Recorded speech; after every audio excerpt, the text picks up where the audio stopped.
I never thought my life would turn into something straight out of a family drama movie.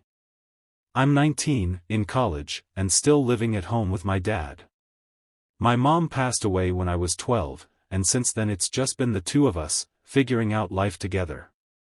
We had our routines, our small victories, our moments of grief, but we managed. I thought I knew what family meant. That was before Dad announced he was getting remarried. It started off with him casually mentioning he was dating someone younger.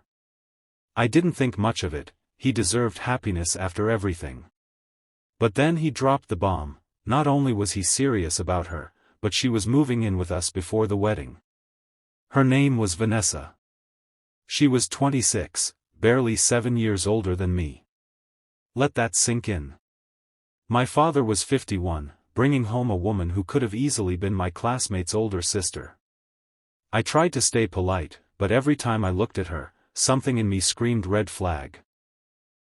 When Vanessa moved in, everything shifted.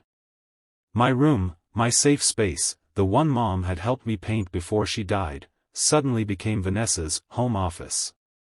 Dad told me to move my stuff into the smaller guest room at the back of the house because it's temporary.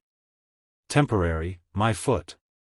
The first few weeks were awkward, but manageable. Vanessa pretended to be sweet, calling me sweetie and kiddo. But when Dad wasn't around, her mask slipped.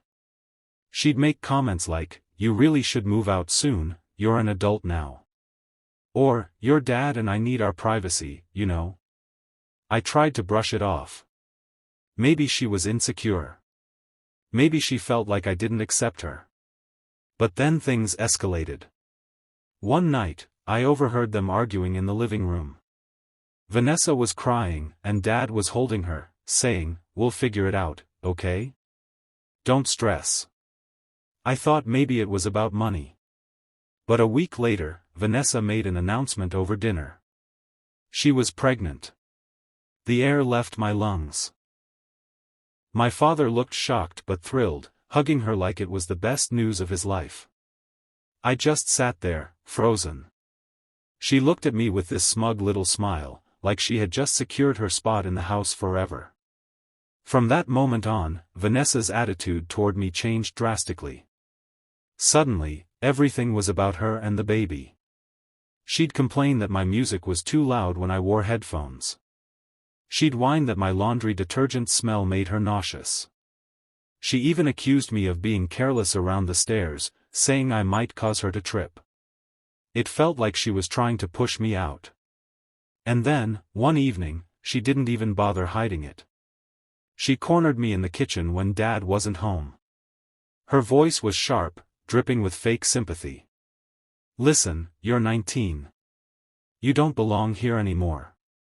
I'm pregnant, and this house needs to be a safe, calm space for me and the baby. You're just in the way." I stared at her, stunned. In the way? This is my home.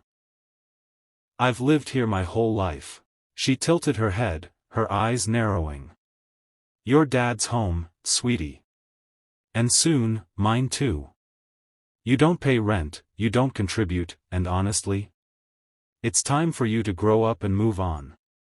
Maybe get a crappy apartment like the rest of your friends." The worst part? Dad started echoing her words later that week. He sat me down and said, "Maybe you should think about moving out. Vanessa's stressed, and I need to put the baby first." I felt like the ground was ripped out from under me.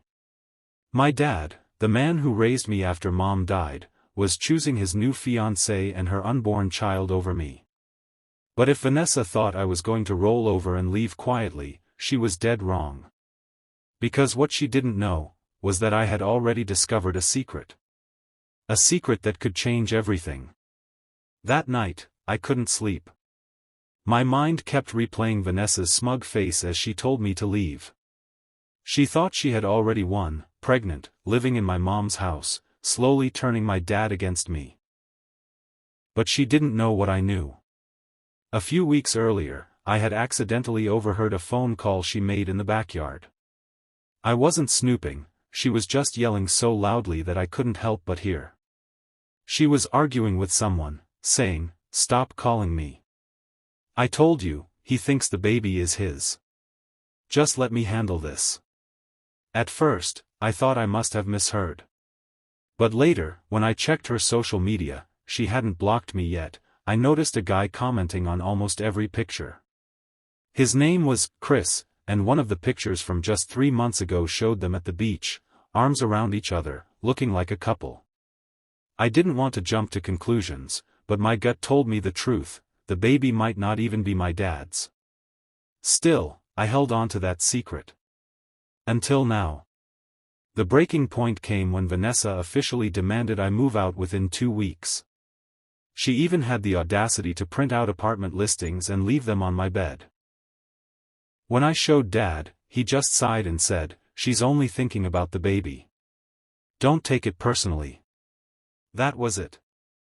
I knew I had to act. So, one evening at dinner, I pulled out my phone and slid it across the table to my dad.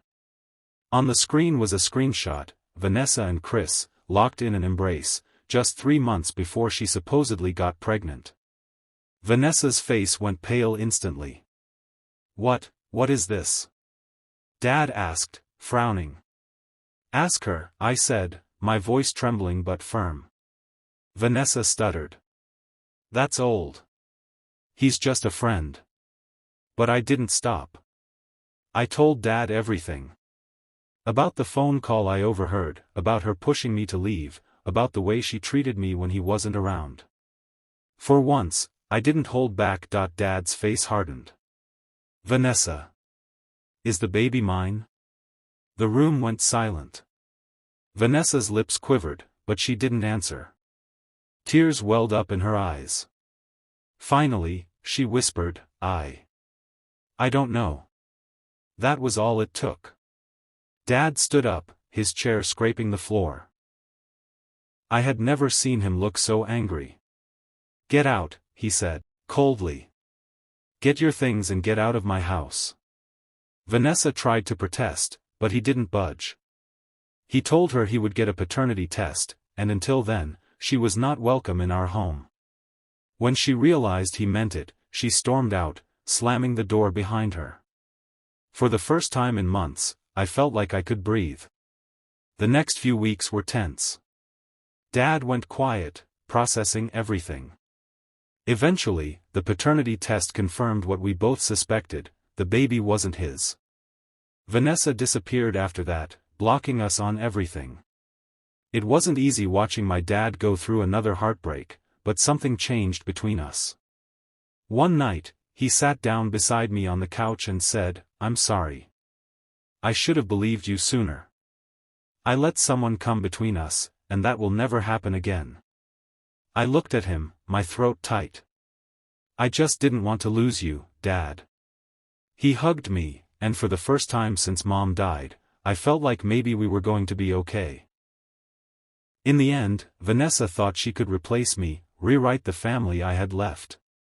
But karma caught up with her faster than I could have imagined. And as for me, I stayed right where I belonged. At home.